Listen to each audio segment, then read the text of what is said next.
നമുക്ക് ഉള്ളിലേക്ക് കയറാം, മതിച്ചെണ്ണയും കാണാം. ഇങ്ങോട്ടാണോ? ചേച്ചി വരാം വരാം വരാം. എന്റെ അമ്മ, ഈ വീട്ടില് നിറയെ സാധനങ്ങളാണല്ലോ, നിറയെ ഫോട്ടോസ്, നിറയെ ഐറ്റംസ്. ഇതൊക്കെ ക്ലീൻ ചെയ്യാന്ന് പറയുന്നതിന് ഭയങ്കര പണിയല്ലേ? കുറച്ചൊന്നും അല്ല, നമുക്ക് അറിയാവുന്ന കാര്യം തന്നെയാണ്. ഇത് വലിയ കഷ്ടപ്പെടാം. രാവിലെ തൊട്ട് എന്നും ഒരേ ജോലി. ഇത് ചേച്ചിക്ക് ഹെൽപ്പിന് ആളുള്ളതുകൊണ്ട് പിന്നെ കുഴപ്പമുണ്ടാവില്ല. അതുകൊണ്ട് മതിച്ചേട്ടൻ കൂടെ വിളിക്കൂ. മതിച്ചേട്ടാ, മതിച്ചേട്ടാ ഫസ്റ്റ് ഹലോ. ഇതാ ഇത് വെച്ചിട്ട് സംസാരിക്കാം. സുഖം? സുഖം, നന്നായിരിക്കണോ? നല്ല ഭംഗിയുള്ള വീട് മതിച്ചേട്ടാ. ഇത്രയും കണ്ടപ്പോ തന്നെ ഇത്രയും ഭംഗി. ഇനി ഉള്ളിലേക്കൊക്കെ കാണണം, അപ്പോഴേ അറിയുള്ളൂ. അതെല്ലാം ദിവ്യയുടെ കൈവിരുന്നാണ് എല്ലായിടത്തും. അപ്പൊ ചേച്ചിയുടെ വകയാണ് കംപ്ലീറ്റ് കളക്ഷൻസും കാര്യങ്ങളും, ഈ വീട് വെക്കുന്നതും ഇതെല്ലാം ഇനി അങ്ങോട്ടും കൂടെ കൂടുതലും പോവാമോ? തീർച്ചയായിട്ടും.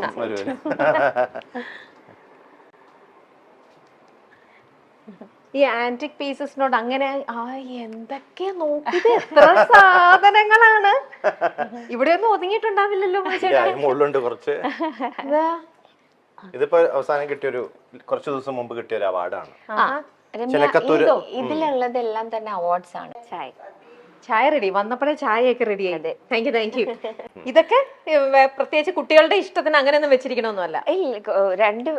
രണ്ടു പേർക്കും പെറ്റ്സിന് വലിയ ഇഷ്ടമാണ്. ഇഷ്ടംപോലെ പെറ്റ്സ് ഇങ്ങനെ വന്നു പോയി ഇരിക്കുകയാണ്. അപ്പം അതിന്റെ ഒരു ഭാഗമായിട്ട് ഈ അക്വേറിയം ഇവിടെ ഇരിക്കുന്നത്. എത്ര നാളായിട്ട് ഇവിടെ ഇരിക്കുന്നുണ്ട്? ഇതിപ്പോ 10-11 years. അതിനു മുമ്പ് വേറെ ആയിരുന്നു. അതിനു മുമ്പ് ആ കോർണറിലുണ്ടായിരുന്നു ഒരു മറ്റേ മറൈൻ ഇതുപോലെ സെറ്റ് ചെയ്തിട്ടുണ്ടായിരുന്നു, ലൈവ് അക്വേറിയം. അതുപോലെ അതുപോലെ ടോർട്ടോയ്സ് ഇതൊക്കെ ഉണ്ട്. ടോർട്ടോയ്സ് അത് ഇടാൻ പാടില്ലായിരുന്നു അറിയില്ലായിരുന്നു. അപ്പൊ അവര് കൊണ്ട് ഇട്ടു. അതിങ്ങനെ വീട്ടിലൊക്കെ ഇങ്ങനെ നടക്കും. അത് നമ്മൾ പുറത്തേക്ക് പോയിട്ട് വരുമ്പോഴത്തേക്കും അത് കട്ടിലിന്റെ ചോട്ടിലും അവിടെ ഒക്കെ ആയിട്ട് പോകും. അതിന് മുകളിൽ നിന്ന് കയറി ചാടി ചിലതൊക്കെ ആത്മഹത്യ ചെയ്തിട്ടുണ്ട്. അങ്ങനെ കരയിലേക്ക് ചാടിയാൽ അത് മരിക്കുമോ? അതുകൊണ്ട് നിങ്ങൾ അത് മാറ്റി ഇങ്ങനെ ആക്കി വെച്ചു. ആമയെ വളർത്താൻ പാടില്ല.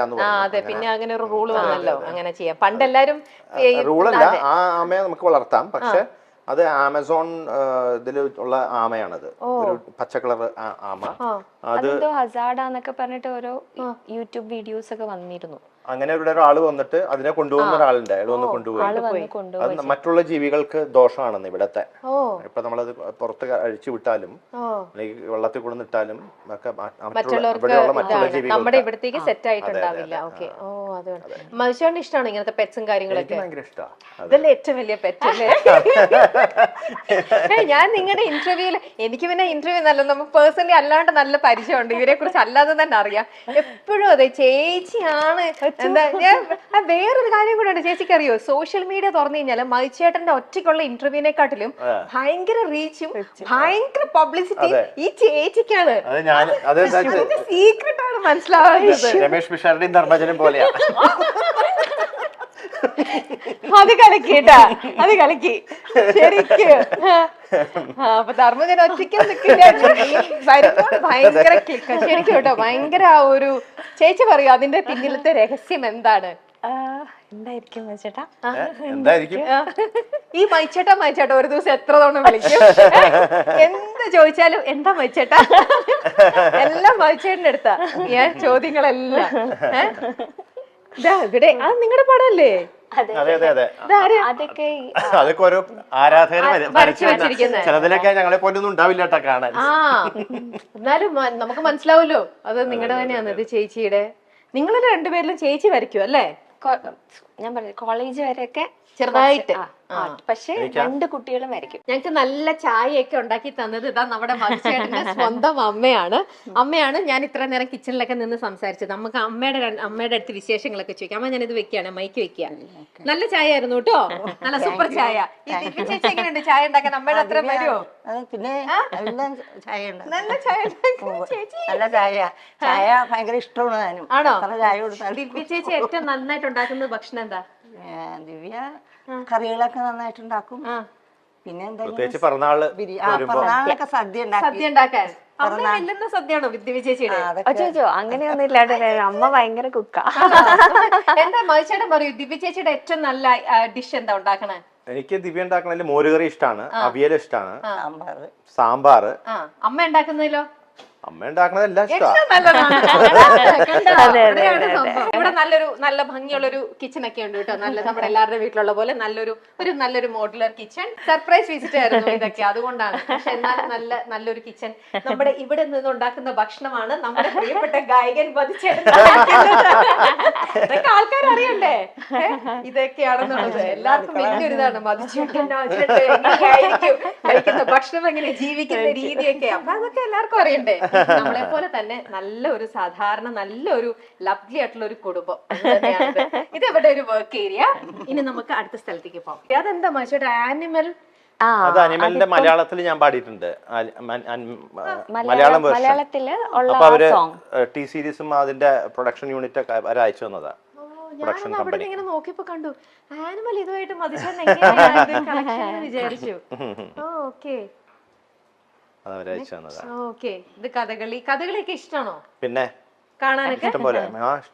പണ്ട് കുട്ടിക്കാലത്ത് ഇഷ്ടം പോലെ ഞാൻ പോയി കാണാറുണ്ട്. ഓക്കെ. അപ്പൊ ഇപ്പോഴും പൂർണ്ണത്രേശിന്റെ അവിടെ ഉത്സവത്തിനൊക്കെ ഇപ്പൊ പോകാൻ പറ്റാറില്ല. പോണെന്ന് ആഗ്രഹമുണ്ട്, പക്ഷെ നടക്കാറില്ല ഇപ്പത്തെ ഒരു ഇതില്. ഇനി നമ്മൾ അവിടെ ഒരു ബെഡ്റൂം ആണ്. നമ്മളെ ബെഡ്റൂമിലേക്കൊന്നും പോകുന്നില്ല, പ്രൈവറ്റ് ഒരു ഇത്. അവിടെ ബെഡ്റൂം. ഇതെന്താ ചേച്ചി? വാഷ്റൂം ആണ്. Okay, okay. ഇവിടെ ആരൊക്കെ വന്നു, എന്തൊക്കെ സംഭവിക്കുന്നു എന്ന് അറിയാനായിട്ട് കംപ്ലീറ്റ്.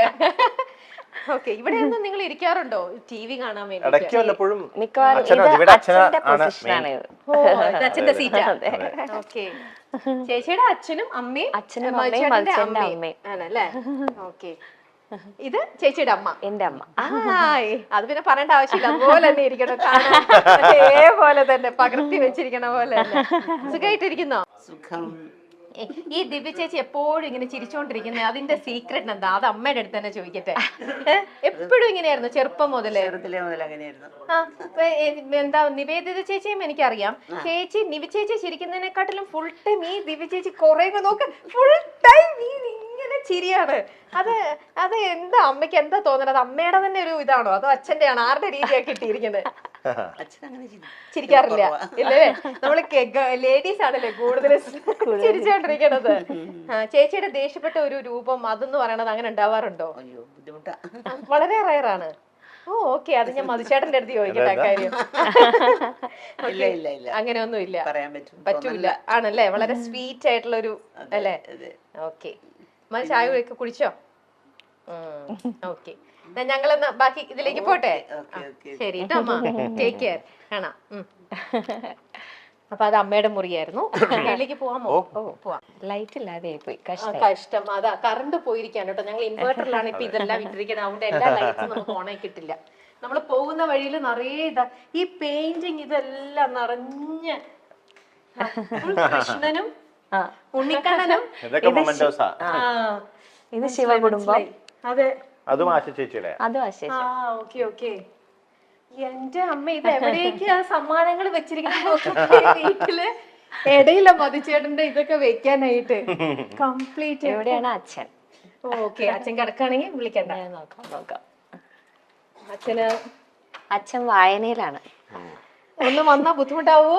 അച്ഛാ, ഒരു ഇന്റർവ്യൂവിന്റെ രമ്യ അറിയില്ലേ? രമ്യ, നിഖിലിന്റെ രമ്യ ഓർമ്മയില്ലേ? രമ്യ ചേച്ചിയുടെ അച്ഛനാണ് കേട്ടോ. അച്ഛൻ ഭയങ്കര റീഡിങ് ഹാബിറ്റ് ഉള്ള ഒരാളാണ്. അച്ഛൻ ഒരുപാട് വായിക്കും. അപ്പൊ അച്ഛൻ വായിച്ചുകൊണ്ടിരിക്കുമ്പോ ഞങ്ങൾ ഒന്ന് ബുദ്ധിമുട്ടിക്കാൻ വന്നതാ. ഇത് അച്ഛന്റെ മൈക്കാണ്. മൈക്ക് പറയണത് കേൾക്കാനായിട്ട്. സുഖമായിട്ടിരിക്കണോ?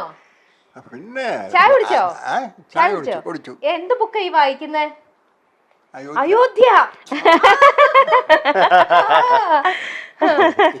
വായിച്ചു കഴിയാറായി. അതല്ല, ഒരുപാട് സത്യങ്ങളാ നമ്മൾ അറിയാത്ത സത്യങ്ങൾ അതിനകത്ത് മുഴുവനും. എന്തൊക്കെ കാര്യങ്ങളായാലും അറിയില്ലേ?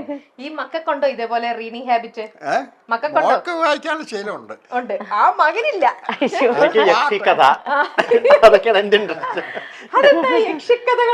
യക്ഷിക്കഥ, പ്രേതകഥ, ഹൊററാണ് എന്റെ. അതല്ല മോളെ, നമുക്ക് വായിക്കാൻ ശീലമുണ്ടെങ്കിൽ സമയം നന്നായിട്ട് പോയിക്കൊണ്ടിരിക്കും. യാതൊരു സംശയമില്ല. മറ്റേതെന്നറിയാമോ? ഒരു ബോറിംഗാ. ആ സത്യം അത്. നമുക്ക് ഇനി ബാക്കിയുള്ള അച്ഛൻ ഞങ്ങൾ ബാക്കിയുള്ള അടുത്തേക്ക് കൊണ്ടൊന്ന് പോയി വീടിന്ന് ചക്രടിച്ച് കാണട്ടെ. Okay? അപ്പൊ സന്തോഷം കേട്ടോ, കാണാം കേട്ടോ, സന്തോഷം. മോളിവിടെ വന്ന് പോണോക്കെ ഞാൻ കണ്ടിട്ടുണ്ട്. പക്ഷേ ആ ശരി ശരി. ഓക്കെ. നീ പൂജ റൂം. ഓ മേളിലാ പൂജാറും. യെസ്. ഇത് ദിവ്യയുടെ വീണയാണ്. ദിവ്യ കുറച്ചാള് വീണ പഠിക്കണ്ടായിരുന്നു. അത് അവിടെ തന്നെ നിൽക്കണ്ടേ. എന്റെ വീട്ടിലും തബ്രും വീണും ഇങ്ങനെ ഒരു ഷോ പീസ് ആയിട്ടാണ് അവിടെ ഇരിക്കുന്നത്. ഇതായിട്ട് പൂജാമുറി എന്താ ഐശ്വര്യം. ഇതെന്റെ അച്ഛൻ. അതെ അതെ അതെ. ഇത് മുത്തശ്ശൻ. അത് ദിവ്യയുടെ അപ്പൂപ്പനും അമ്മയും. ഇത് ദിവ്യയുടെ, അത് അച്ഛന്റെ അച്ഛനും അമ്മയും, ദിവ്യയുടെ അമ്മയുടെ അച്ഛനും അമ്മയും. അത് അറിയാലോ. എന്നോടോ ആദ്യം പൂജാമുറി കാണട്ടെ. കയറിക്കോളൂ. കേറാമോ? ഓ എന്ത് രസമായിട്ടാ വെച്ചിരിക്കണേ.